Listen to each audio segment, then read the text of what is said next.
If you have a plan, if you want to achieve something, if you have a goal for you, but you just get overwhelmed, you don't know where to start, you just get stuck in the research phase, this episode is going to help you to manifest more inner peace and more clarity so that you can achieve whatever goal you're wanting to achieve and feel good about yourself in the process. So if this is something that speaks to you, then keep on listening.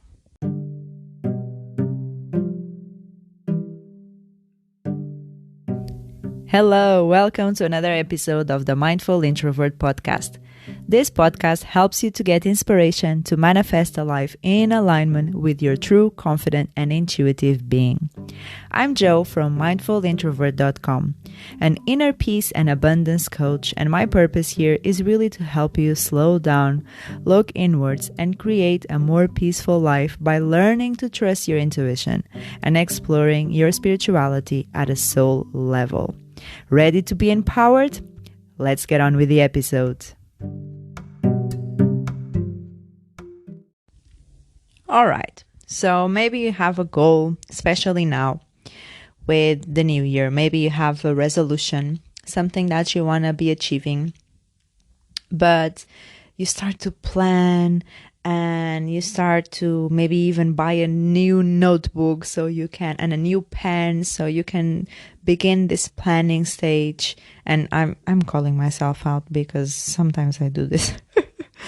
So don't feel like I'm attacking you personally, because I'm not. Most likely I'm just speaking about myself and knowing that there are people out there that do the exact same.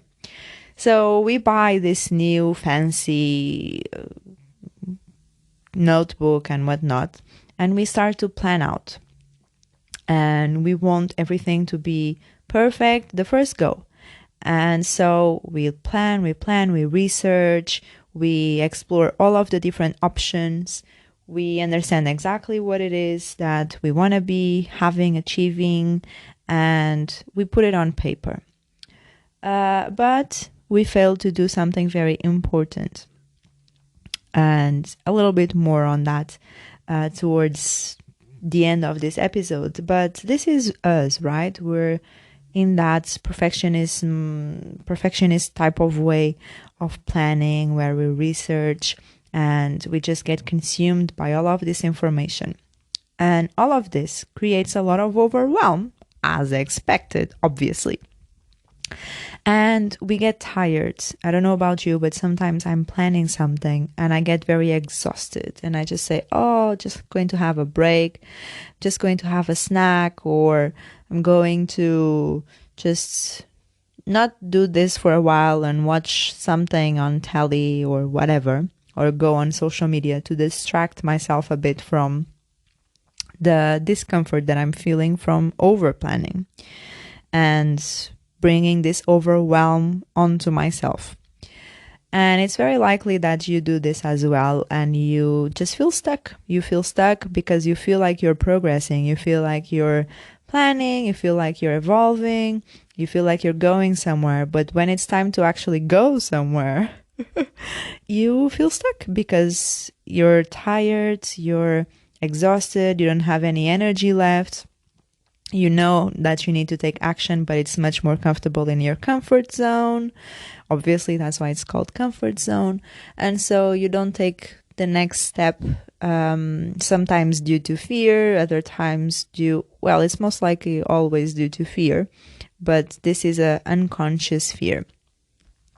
And so we stay in this stage of overwhelm and lack of clarity. And this lack of clarity is very beneficial for us in a way, because it means that we have an excuse, and we can say that excuse to ourselves when we have that desire to pursue something. And we can say it to others as well. If we fail, or if we change our minds, or something like that, we have an excuse.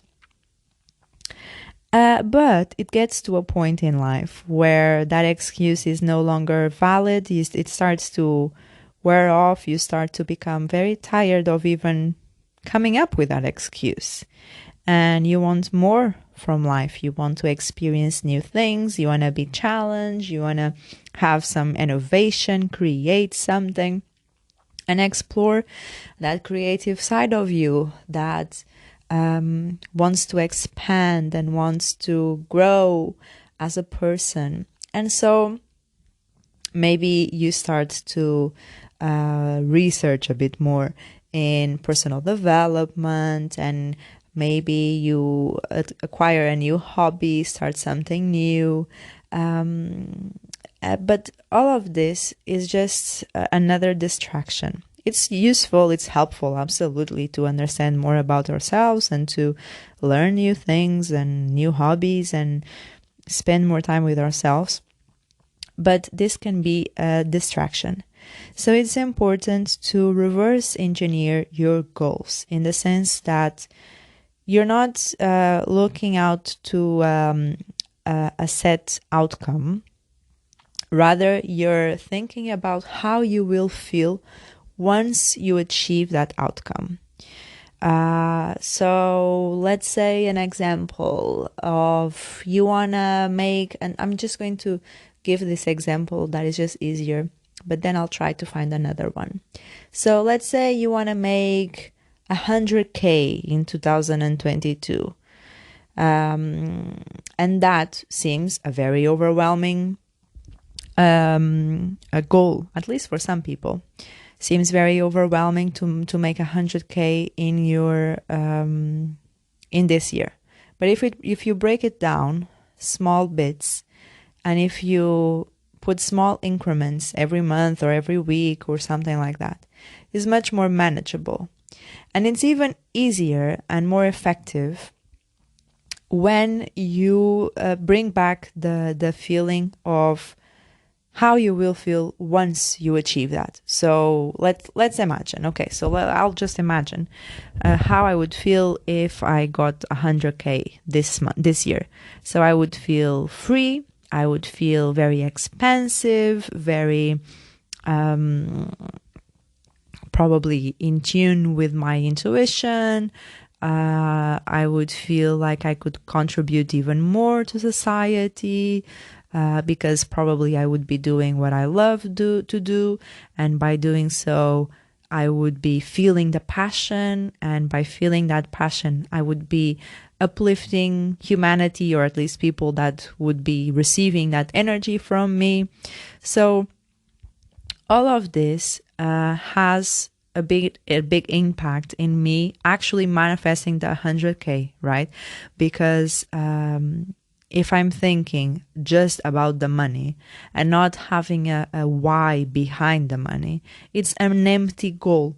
And this is a lot of this is the main problem when we are setting out goals, because we have empty goals. You know, that's the thing about the empty calories. Yes, they fulfill our immediate hunger levels, but they don't fulfill, and sometimes they give that instant reward that we want to be feeling, but they don't do anything good for ourselves, because our body is just receiving those empty calories. And so it's the same with these empty goals. These empty goals are made for the ego. So, I want to make, okay, so another thing, an empty goal, it's all because there is no intention behind it. So if I set out 100K as a goal, it can be empty if I just think, I just want to see the numbers in my bank account. That can be an empty goal, but it can be a very not so empty goal, a very deep goal, if I say, okay, so what's behind this goal? What is the intention behind it? What is the why behind it? Why do I want to be making 100K? What can I do and what can I experience out of life, and how can I help society when I make that kind of money? What is the feeling behind all of this? And so this is something that goes beyond the money. It's something that goes beyond what I'm capable of doing with the money. It's something that goes beyond what I think about the money and all of the money blocks that people can have, all of the belief systems that can be in place, and all of this imposter syndrome. self-doubt and self-confidence, all of this goes beyond that, because it has to go higher, has to speak to who I am as a person. It has to speak to what my role in society is and how can I fulfill my passion and purpose in this life, where I can help my community. And so that creates a goal that is more deep. I don't know how to explain this. I can see an empty goal and I can see a deep goal, a full goal, a wholesome goal. I don't know.